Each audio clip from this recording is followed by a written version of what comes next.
Oke, brother, balik lagi di YouTube channel Podcast Malam Kliwon ya. Kita kembali membacakan cerita kiriman teman Kliwon yang kali ini jauh banget, bro. Dari mana, bro? Dari Frankfurt, Jerman. Iya. Lagi Euro nih di sana nih sekarang. Euro trip. Euro beneran dong. Oh, benar. Halo Kak. Halo. Kenalin, nama saya Ita. Sekarang saya tinggal di Jerman. Oke. Saya mau cerita pengalaman horor saya ketika saya ikut program pertukaran budaya. Jadi waktu itu saya tinggal di rumah keluarga Jerman. Oke. Saya tinggal di kota kecil di Jerman. Dan saya datang ke Jerman tuh akhir tahun kemarin. Waktu pertama datang ke rumahnya itu perasaan tuh udah gak enak. Tapi saya gak menghiraukan itu. Malam pertama berlalu biasa aja.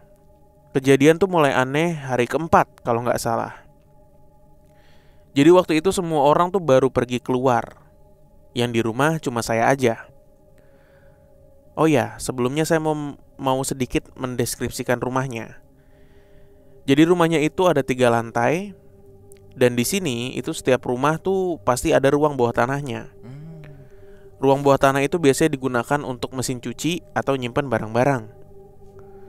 Tapi di rumah ini, ruang bawah tanahnya ada kamar bapak dan ibunya.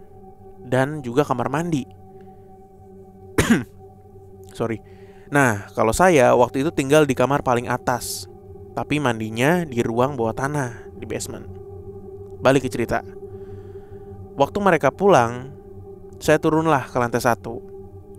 Kita semua ngedenger suara mesin cuci yang menyala di ruang bawah tanah. Si ibunya tanya ke saya, apakah saya nyalain mesin cuci gitu. Tapi karena saya nggak nyalain, jadi saya jawab enggak. Dan ibunya terus cepet-cepet pergi ke ruang bawah tanah buat ngecek. Saya saat itu nggak begitu menghiraukan. Mungkin mesinnya error kali ya, pikirku saat itu. Setelah kejadian itu, saya setiap sebelum tidur, setelah sholat, selalu nyempetin ngaji dulu. Perasaan saya selalu gak enak kalau malam sebelum tidur. Karena saya jadi sering mendengar suara seperti orang ngetok-ngetok di atap. Dan itu terdengar setiap malam. Durasinya gak terlalu lama, tapi sering banget muncul. Saya mikir positif aja, mungkin suara burung yang lagi matuk-matuk atap. Karena memang di sana itu banyak burung gagaknya. Di lantai atas itu ada 2 kamar dan juga toilet. Kamar sebelah saya itu adalah kamar buat nonton TV dan sebagainya lah. Di kamar sebelah itu ada sebuah lemari tua. Karena lemari itu kelihatan lah dari modelnya terlihat udah kuno, warnanya coklat, dan banyak ukiran-ukirannya. Toiletnya itu ada di depan kamar. Depan kamar yang tadi ya.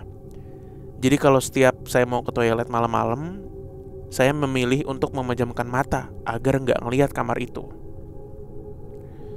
Pintu kamarnya tuh selalu kebuka. Dan di kamar itu, setiap malam seperti ada bunyi anak kecil lari-lari dari kamar itu turun ke bawah. Juga terdengar ada orang yang naik tangga. Karena tangga yang di lantai atas ini dari kayu. Jadi kalau ada orang naik tuh kedengeran lah krek krek krek atau dek dek dek gitu. Cerita kejadian ini waktu saya tinggal di rumah sendiri. Jadi hari itu dimana semua keluarga tuh lagi pergi liburan selama 4 hari. Dan saya tinggal sendirian di rumah itu. Waktu hari pertama saya tinggal sendiri, saya ada janjian ketemu dengan teman orang Indonesia. Dan kita janjian tuh jam 9:30 pagi. Dia mau datang ke rumah. Jam 6 pagi saya udah bangun, sholat subuh. Dan waktu itu lagi musim dingin. Jadi gelapnya tuh lama. Nah setelah sholat subuh, saya mainan handphone sambil tiduran. Saya pikir lah jam 8 lah mau siap-siap. Tapi saya malah ketiduran.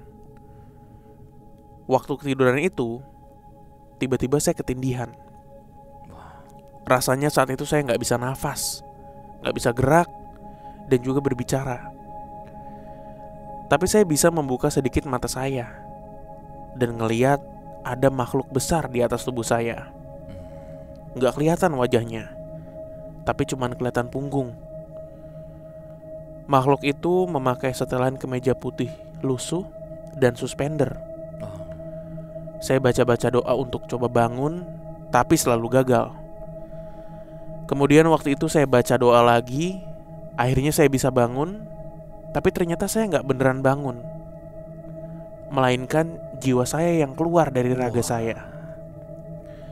Saya bisa lihat kalau tubuh saya tuh baru tiduran dan ditindihin makhluk besar itu.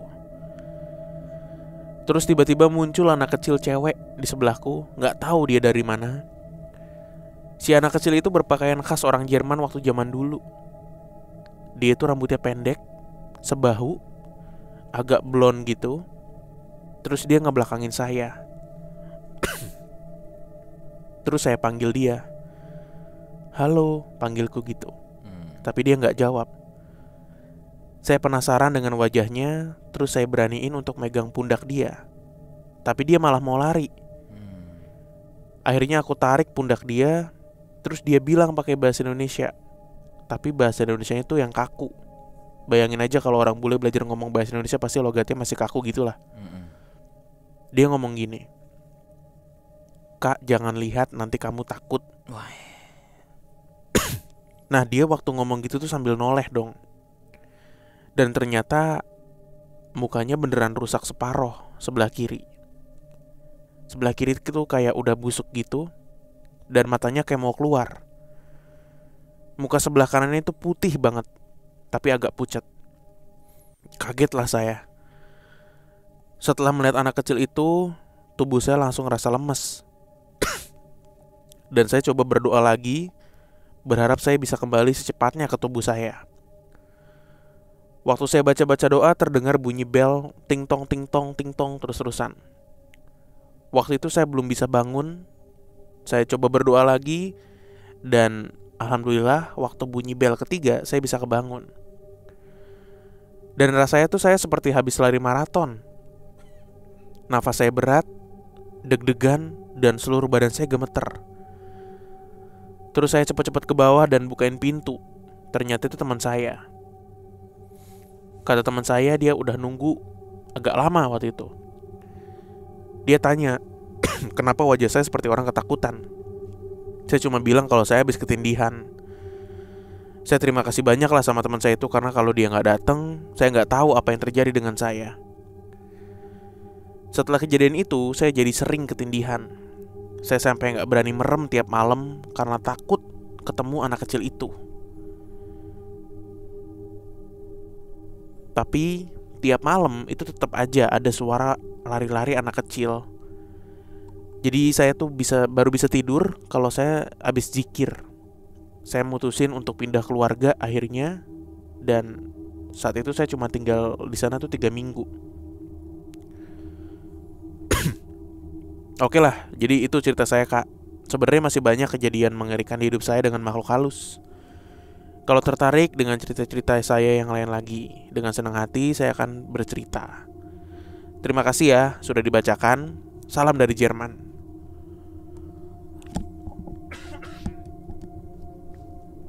Wah,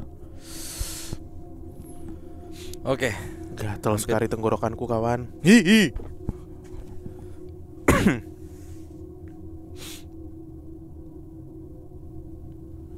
Nggak, bro. Apa-apa.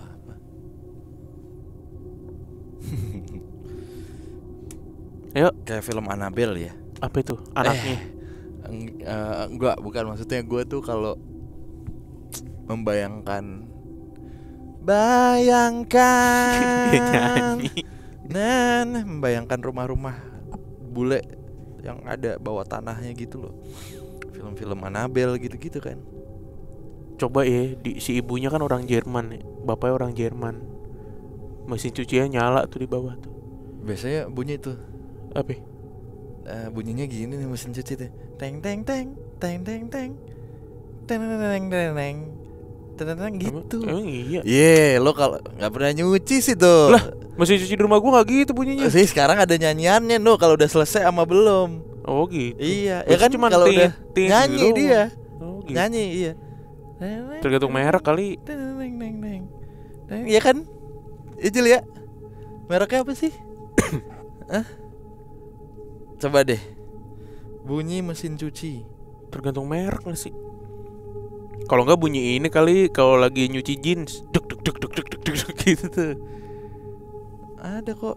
Enggak. Oh. Oh iya, merek itu kali. Jadi bunyi. Bener. Iya, orang Jerman kan. Iya. Kan mesin cuci nyala ya. Kok jadi kayak Belanda? Di Belanda salah ya. Kan mesin cuci salah. Nih, sampai ada orkestranya, Bro. Bukan, Deng. Ya gitulah pokoknya lah. Teneng-neng-neng, teneng-neng-neng. Iya, lucu banget. Oke, gitu deh. siap. Cegukan lagi gua. Mas Udah ya? Danu lagi keselak biji nangka. Nangkanya nangka lande. Dinyot-nyot jande. Nangke lande, dienyot-enyot jande. Itu tadi di Frankfurt ya, Bro? Iya, Bro. Udah ya. Terima kasih Volty Buffy ya. The best pokoknya. Thank you so much. Dan kita lanjut untuk membacakan cerita berikutnya.